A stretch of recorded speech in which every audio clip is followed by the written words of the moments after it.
Kau nak ke mana? Gopek suka lah. Apa lo mau? Apa pun boleh lah. 我们走。 Baca!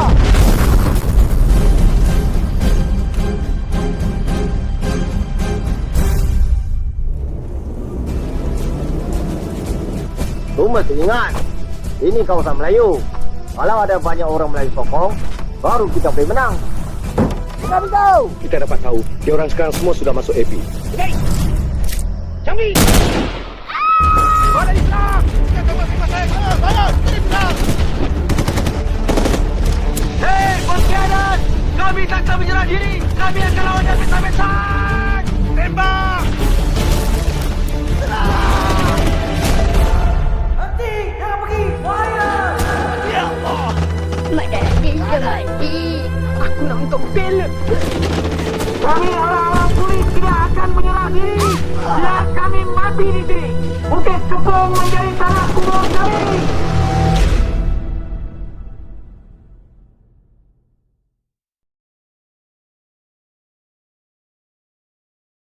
Assalamualaikum dan selamat sejahtera. Saya Muhammad Farhan akan mengulaskan tentang satu filem yang bertajuk Bukit Kepong. Ulasan peristiwa Bukit Kepong.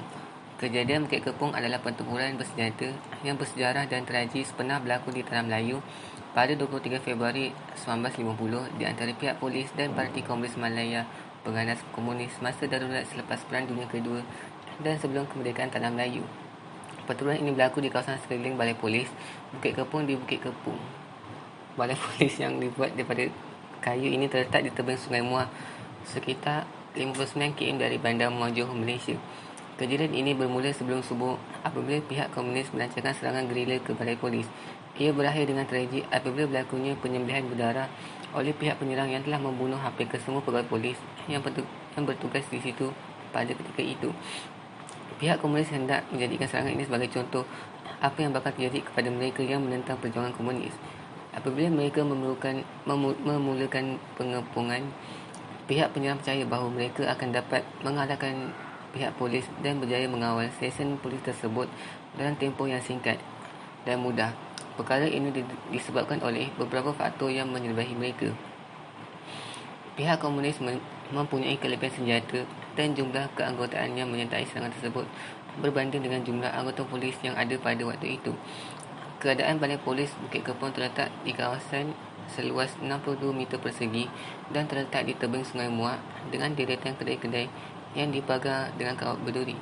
Bukit Kepong merupakan sebuah perkampungan yang didiami oleh lebih kurang 1,200 penduduk dan terdapat lebih kurang 20 kedai papan milik orang Cina pada ketika itu.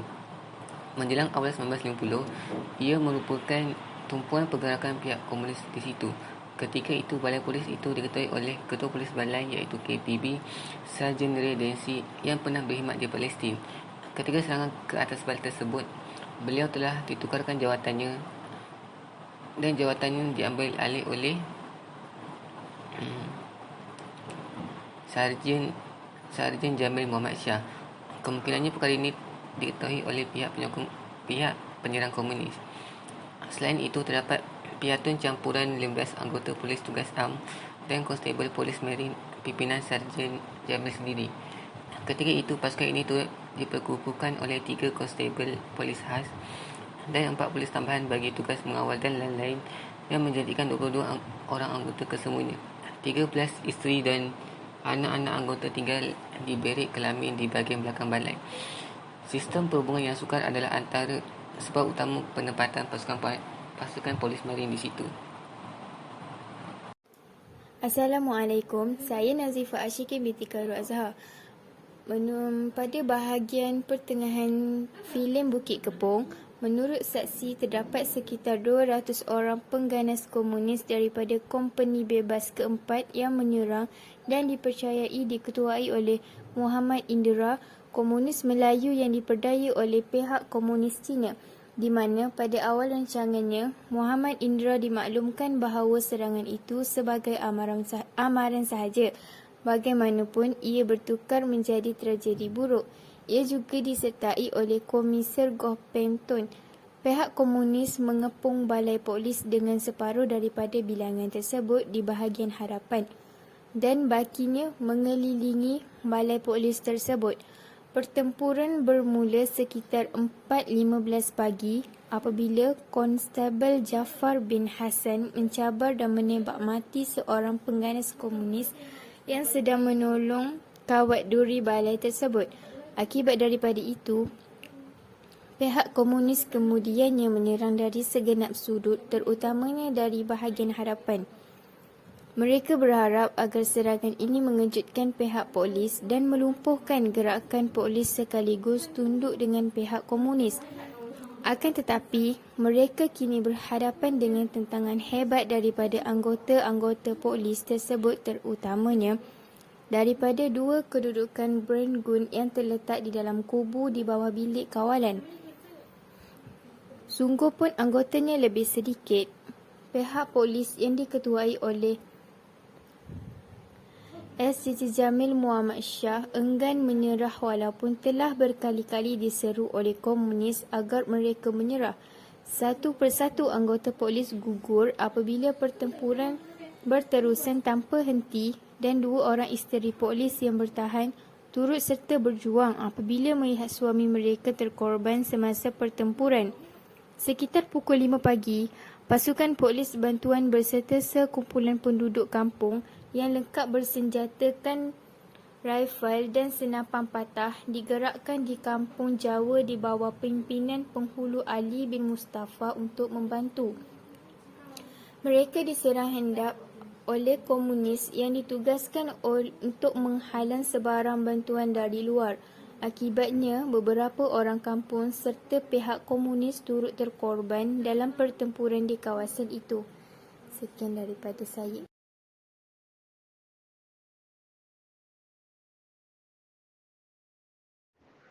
Assalamualaikum dan salam sejahtera. Nama saya Nur Syazwani binti Ahmad Rifai. Nombor pendaftaran 02 DMH 21M1041. Saya akan menceritakan kisah Bukit Kempung bagi perenggan kelima. Sekitar masa ini, kedua-dua kedudukan setinggan turut dimusnahkan oleh komunis.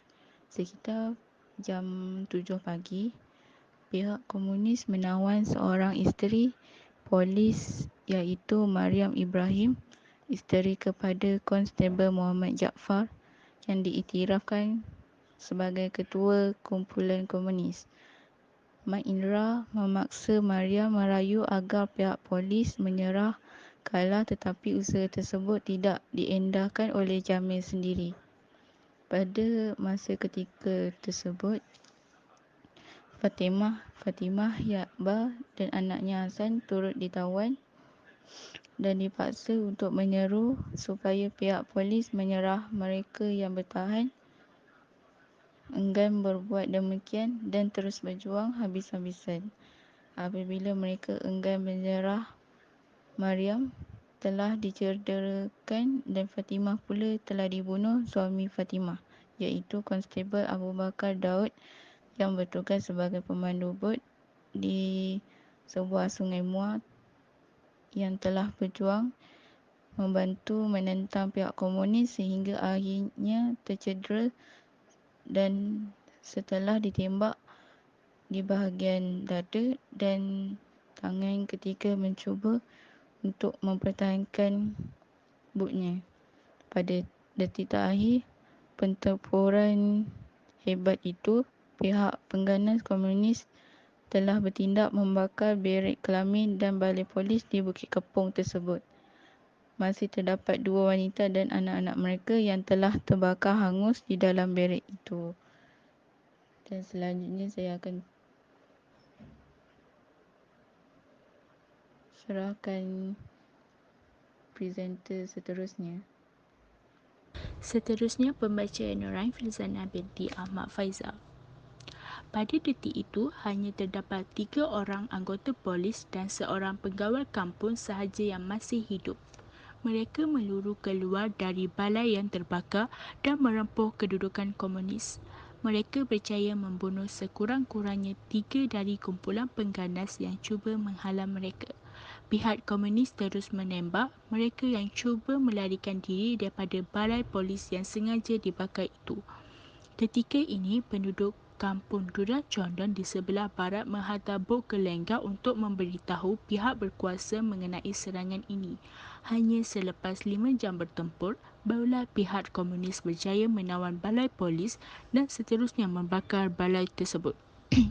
Mereka kemudiannya berundur ke dalam hutan dan meninggalkan kesan kemusnahan serta kematian di Bukit Kepong.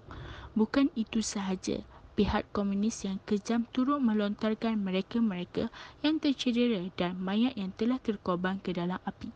Antaranya, jasad yang turut dihombang ke dalam api termasuklah Hasan bin Abu Bakar, iaitu anak kepada Konstabel Abu Bakar yang turut dicampar hidup-hidup ke dalam api.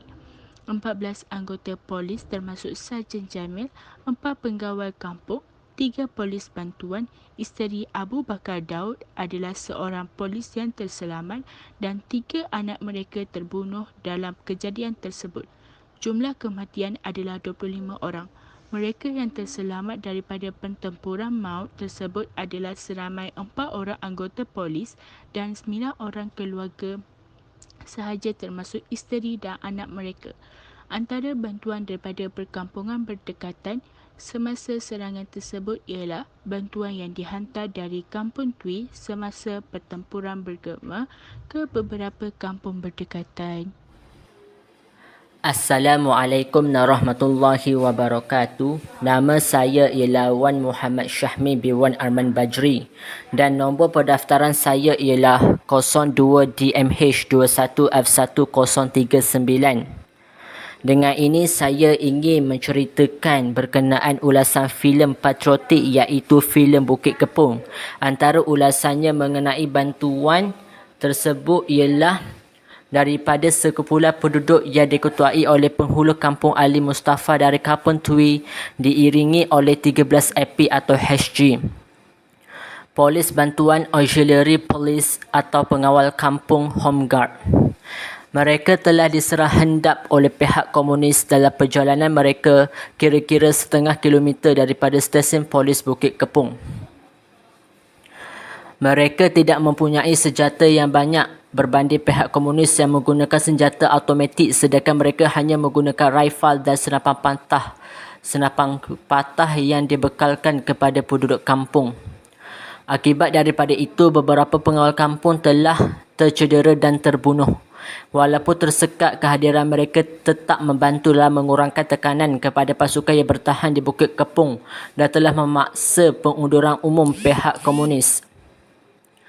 Disebabkan ketidakseimbangan keadaan, Ali Mustafa telah mengarahkan pengawalnya supaya berundur, sementara yang lainnya diarah untuk mempertahankan kawasan sekeliling bandar Bukit Kepong. Pihak komunis akhirnya berundur selepas membakar pejabat kampung dan merompak beberapa kedai. Pada masa yang sama, sekumpulan pengawal kampung lain dari kampung Duran Condon menggunakan sampan dan berkayuh ke arah Bukit Kepong bagi menghulurkan bantuan. Namun dalam perjalanan mereka turut diserah hendap oleh pihak komunis. Akhirnya hanya separuh daripada 7 penduduk dalam kumpulan tersebut terselamat untuk terus ke Lenga.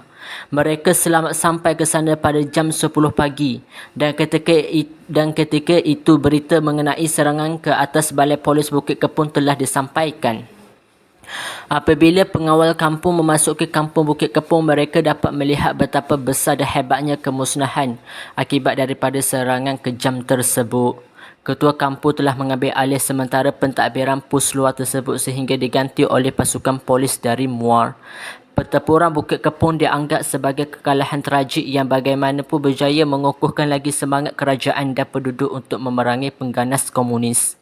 Sepasukan kecil yang berjuang menentang pasukan yang jauh lebih besar telah berjaya meningkatkan semangat dan moral dalam memperjuangkan semangat menentang komunis. Terdapat pendapat yang menyamai peristiwa Bukit Kepong dengan Alamo, di mana anggota polis Bukit Kepong sama seperti penduduk Texans berhadapan dengan cabaran yang hebat dan berjuang sehingga ketitisan darah terakhir. Itu sahaja berkenaan ulasan filem patriotik Bukit Kepong daripada saya. Sekian, terima kasih. Assalamualaikum warahmatullahi wabarakatuh. Nama saya Nur Alia Nisa binti Azhar.